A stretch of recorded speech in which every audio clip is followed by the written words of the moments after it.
Hi guys. Hey guys. So Pri and I have another conversation that we need to have with you, and it's because we had another scary moment in this last week. It's been a few days already since it happened, and we waited because we didn't want to, get anybody riled up, and we wanted to, I think, ourselves let it be in the past. Feel better about things. Yeah, but not be so anxious about it as well. Yeah, exactly. But then as we were getting set to record this video, there was a little bit of a relapse. The same spotting that Priscilla experienced the last time, unfortunately. Yeah. So last week, this happened last Sunday, so today's Friday. We're recording this on Friday, and you guys are going to see this video on Saturday. Yeah. I woke up in the middle of the night, around 4 a.m., and I saw a little bit of spotting. Just a little bit. I went to the bathroom, and when I wiped, I saw a little bit of blood.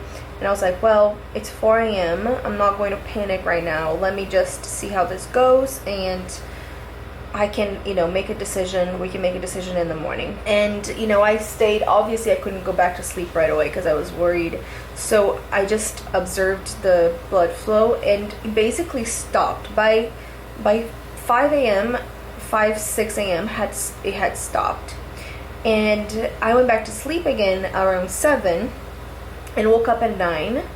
And when I woke up and went to the bathroom, there was a pool of blood, and it was so scary, so scary. And I immediately came to the bedroom and I told Ryan. And what was my reaction? You were sleeping, and then I was like, we gotta go. We have to go to the hospital. And I was like, what? Yeah, Ryan was so confused. And then I kicked my feet out of bed, and I just was on autopilot. I did the things, I took Zizi out and fed him, and we were out of the house as fast as we've ever been out of the house. Right. We texted the nurse, and she said, you need to go get an emergency ultrasound. I also called my sister because I wanted to find out the name of the hospital that takes our insurance and that had an OBGYN, waiting for in the emergency room, because not all hospitals have an OBGYN in the emergency room. So I told her what was happening, and she was like, oh, Alex, who is her husband, is coming to pick you up. Because the truth is that Ryan and I cannot drive very fast around here in Recife. And even if we could, what was so incredible, key about having him there is that it meant that we got to the hospital, and this trip was complicated. It was first a trip to the hospital, and then a trip to go actually get the ultrasound, and then back to the hospital again, and Alex was there to drive us and take care of the car, because otherwise I would have to be parking and then getting you in a wheelchair, and then it just would have been really complicated just with the two of us. I was thankful. Yeah, so what Ryan just said now is because I skipped way ahead.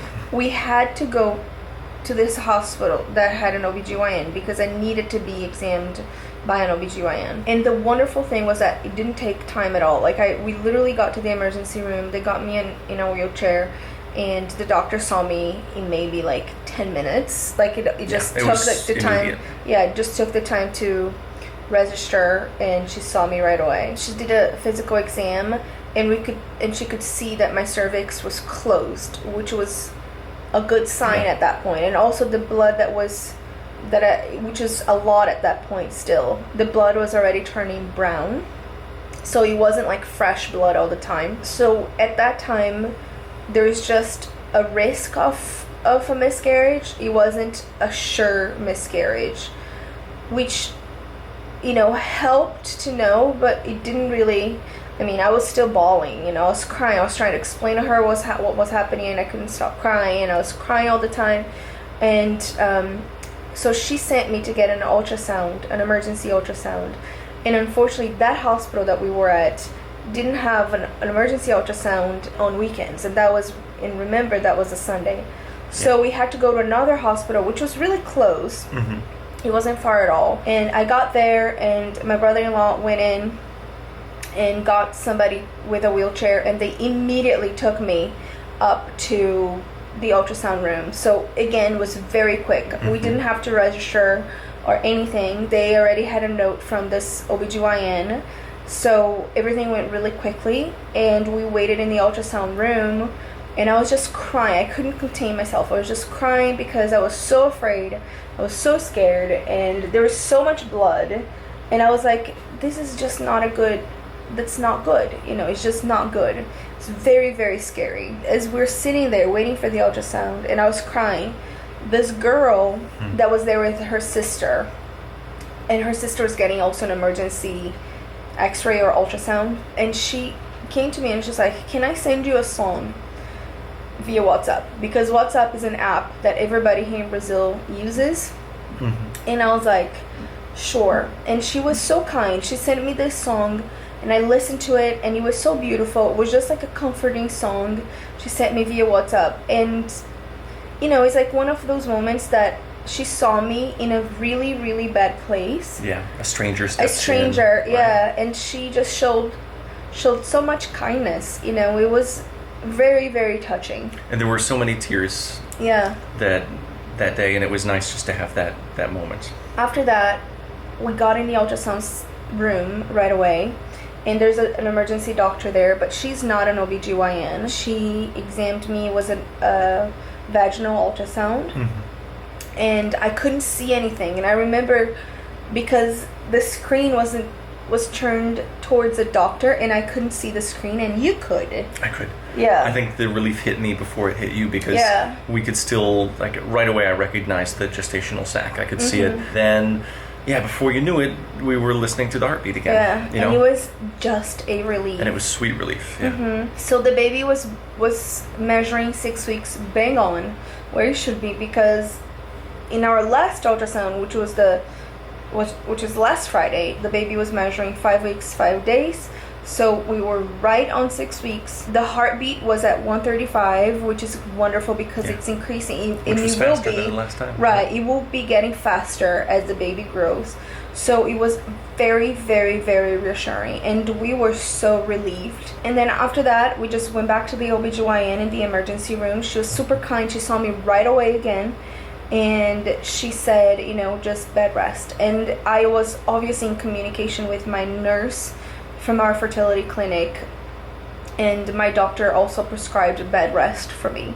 And and if you're wondering where we're recording this video from, I am on bed rest for the foreseeable future. We don't know when bed rest will end.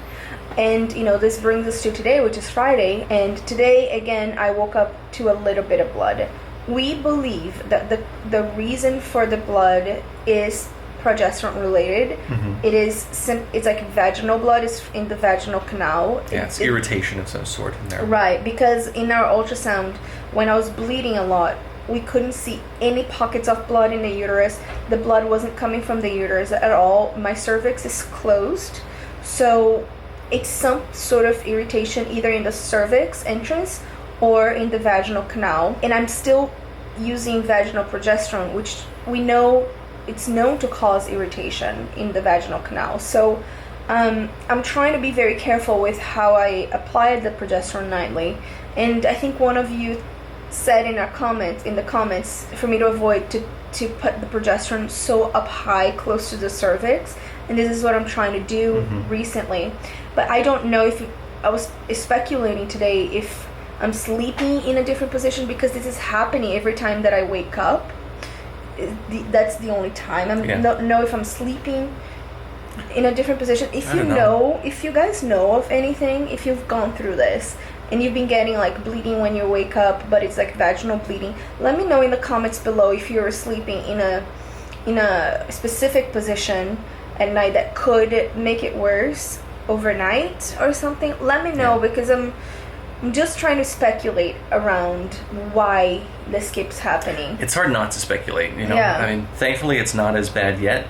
We'll let you guys know in our next video sort of how this ends up, because we thought after this happened, we're like, let's just record, and that way we can have this done with for the day. We can share the news with you guys, and then Priscilla can just relax and be in bed and not have to think about this either. So I think that sort of brings us to where we are right now, you know, which is a lot of taking it easy and crossing our fingers and hoping and praying still. Right. So keep us in your prayers, please. Like we said, and we've been saying in our videos, we're not out of the woods yet. You know, I'm still getting a lot of pregnancy symptoms, which is making us feel better about it. But we're not out of the woods because these bleedings keep happening. It's like spotting. So please keep us in your prayers and in your thoughts. Thanks for watching today.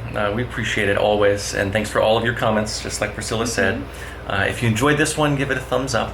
and leave another one of those comments down below. And subscribe if you haven't already. And we'll see you guys back again this next week with another video. Bye. Bye.